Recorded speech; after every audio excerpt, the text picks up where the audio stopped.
हिंदी में यूपीएससी की तैयारी से संबंधित प्रोग्राम्स को देखने के लिए सब्सक्राइब करें स्टडी IQIAS हिंदी।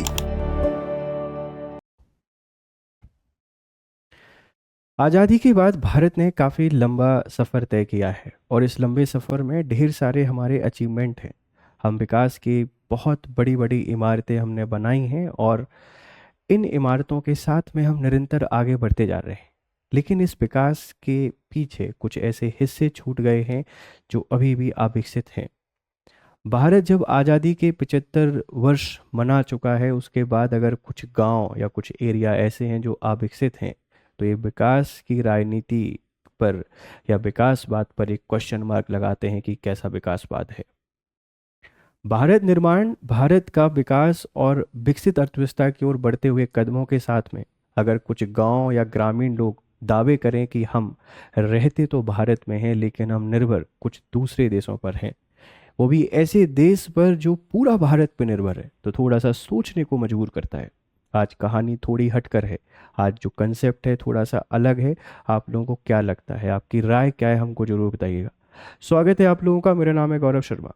एक न्यूज़ काफ़ी चर्चा में थी और उसमें थी कि भारत के नेपाल बॉर्डर, बिहार के क्षेत्र का एक गांव है और वहाँ के लोग दावे कर रहे हैं कि उनकी जो आवश्यकताओं की ज़रूरतें हैं, आवश्यकताएं हैं, वो नेपाल से पूरी होती हैं। भारत सरकार का ध्यान हमारी तरफ है ही नहीं।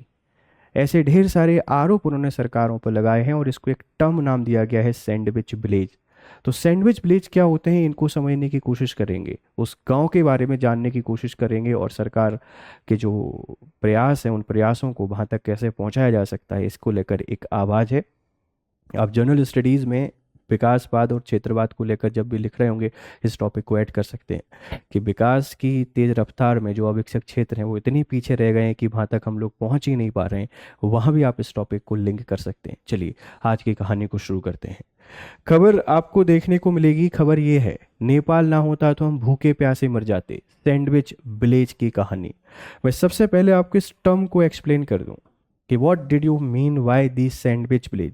सैंडविच विलेज आप ऐसे समझिए कि जो बॉर्डर के करीब वाले विलेज होते हैं, है ना, जो बॉर्डर के नियर वाले विलेज होते हैं, इन नियरेस्ट विलेज को आप सैंडविच के नाम से जानते हैं।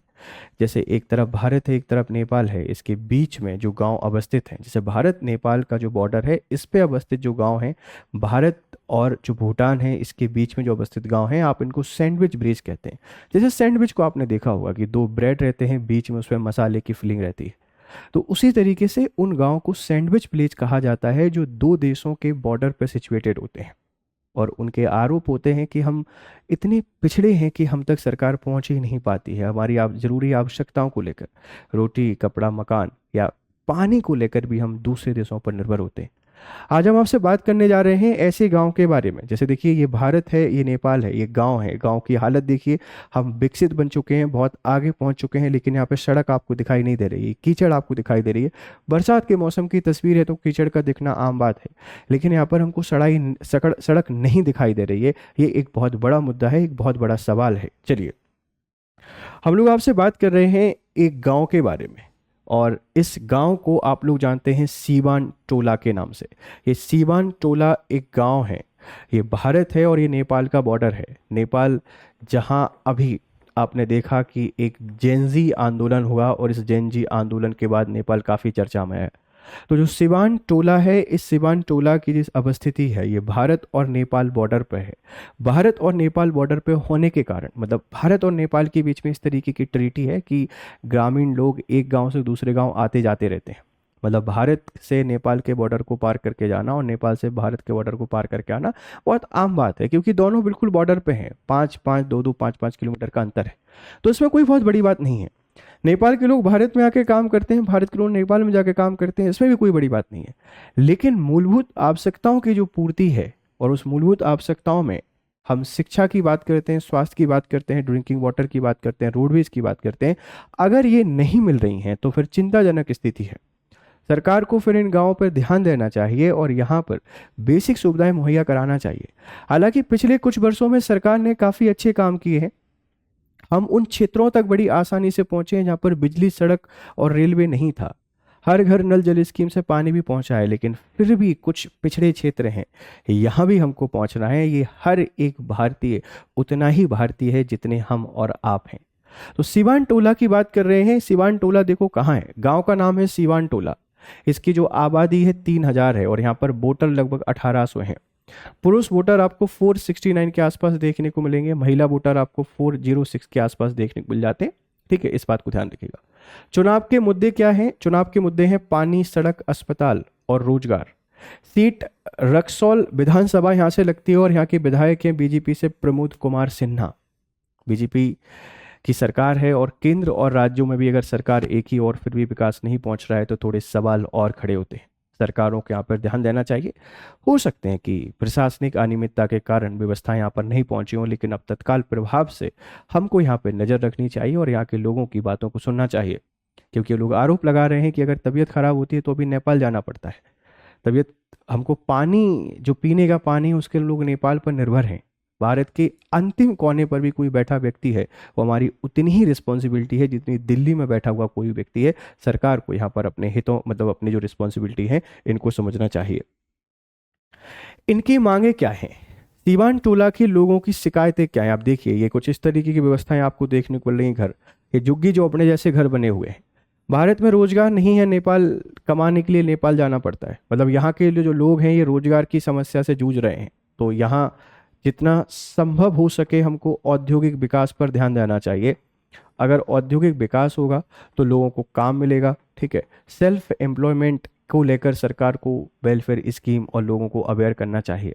नेपाल से पानी मिल रहा है, वरना हम प्यासे मिल जाते। अब नेपाल बॉर्डर पर है तो एक कारण ये हो सकता है कि वहाँ से पानी की जो पहुँच है ये आसान हो, लेकिन कितनी भी मुश्किल क्यों ना हो हमको पहुँचाना तो चाहिए। तो ये हमारी रिस्पॉन्सिबिलिटी है, हम लोग यहाँ पर पानी को पहुँचाएं और यहाँ के लोगों की मांग को पूरा करें। गांव तक योजनाएं पहुंची हैं लेकिन उनका फायदा नहीं मिला है। ये जो प्रशासनिक भ्रष्टाचार है, हम इस प्रशासनिक भ्रष्टाचार को उजागर करें और क्या दिक्कतें आ रही हैं। अब ये प्रशासनिक है, राजनीतिक है या सामाजिक है, इस मुद्दे को हमको समझना चाहिए और यहाँ पर सरकार को ध्यान देना चाहिए। अगली मांग है कि नेता सिर्फ चुनाव के वक्त आते हैं, फिर कोई नहीं पूछता। ये तो पूरे भारत की कड़वी सच्चाई है कि इलेक्शन के समय पर लोग पहुंच जाते हैं लेकिन बाद में नहीं पहुंचते हैं। तो सिवान टोला क्यों चर्चा में आया है, इस तरीके से सवाल आपसे पूछ सकते हैं। एक तरफ हम लोग विकास के बहुत बड़े बड़े वादे कर रहे हैं और दूसरी तरफ ऐसी स्थिति हमको देखने को मिल रही है। यह एक भयावह स्थिति है। इस स्थिति के प्रभाव बहुत सारे देखने को मिलते हैं। जब कहीं पर विकास नहीं पहुंचता है, कहीं पर लोगों तक सुविधाएं नहीं पहुंच पाती हैं, तो फिर लोग दूसरों पर आश्रित हो जाते हैं और दूसरों पर आश्रित होने के कारण आप उनको आसानी से मैनिपुलेट कर पाते हैं। नक्सलिज्म कुछ इसी तरीके की घटनाओं के उदाहरण हमको देखने को मिलते हैं। देशभक्ति एक समय तक जब लोगों के पास खाने पीने के लिए नहीं होता है तो फिर वो परेशान होकर और भूल जाते हैं कि वो जो कर रहे हैं वो गलत कर रहे हैं। तो सरकार को यहाँ पर पहुँचना चाहिए। इसी के साथ में इसके बहुत सारे सामाजिक दुष्प्रभाव भी देखने को मिलते हैं। लिटरेसी रेट कम मिलेगी, हेल्थ इश्यूज बहुत सारे रहेंगे, ड्रिंकिंग वाटर क्राइसिस है, हंगर है। हम सारे पैरामीटर पर यहाँ पर अच्छा काम नहीं कर पा रहे हैं और ये वो क्षेत्र हैं जो बॉर्डर के नज़दीक हैं। तो मैनिपुलेशन और फिर इनके थ्रू स्मगलिंग और ढेर सारी ऐसी इलीगल एक्टिविटी होती हैं जो हमको नहीं पसंद है। तो इसके बहुत सारे नेगेटिव इम्पैक्ट हमको देखने को मिलते हैं। तो सरकार को इन मुद्दों पर ध्यान देना चाहिए और जितने जल्द हो सकता है उन सभी बॉर्डर के गांव, सिर्फ एक गांव की बात नहीं कर रहा हूँ, ऐसे ढेर सारे गांव हैं जहाँ की शिकायतें सुनने को मिलती हैं, वहाँ योजनाओं को क्रियान्वयन बहुत बेहतर तरीके से होना चाहिए। पूरी सेंट्रल गवर्नमेंट की निगरानी पर इन पे काम होना चाहिए। उम्मीद है ये कहानी आपको पसंद आई होगी। थोड़ी दुख, पीड़ा और कष्ट सब कुछ मिलता है जब ऐसी न्यूज़ डिस्कस करते हैं या ऐसे इंपॉर्टेंट आर्टिकल डिस्कस करते हैं, but as a UPSC aspirant आपको पता होना चाहिए कि कुछ ऐसे क्षेत्र भी हैं जहाँ पर हमको अभी भी काम करना है। तो इन एरियाज़ की तरफ हमको ध्यान देना है। कल आप लोग ऑफिसर बनेंगे तो आपकी प्रायोरिटी में कुछ ऐसे क्षेत्र होने चाहिए जो आपके ज़िले में हैं, स्टिल ट्रांजिशन फेज में हैं या कहीं ना कहीं कुछ प्रॉब्लम को फेस कर रहे हैं और उनके लिए बेहतर तरीके से गवर्नमेंट सपोर्ट या गवर्नमेंट की स्कीम्स के लाभ पहुंचाकर आप अपनी ड्यूटी को बहुत अच्छे तरीके से फुलफिल कर सकते हैं। आप अपनी राय इस पर ज़रूर दीजिएगा। उम्मीद है आपको ये पसंद आया होगा। फिर आपसे मिलते हैं दूसरे किसी टॉपिक के साथ। तब तक आप लोग खुश रहें, मस्त रहें। Have nice time. Good day to all.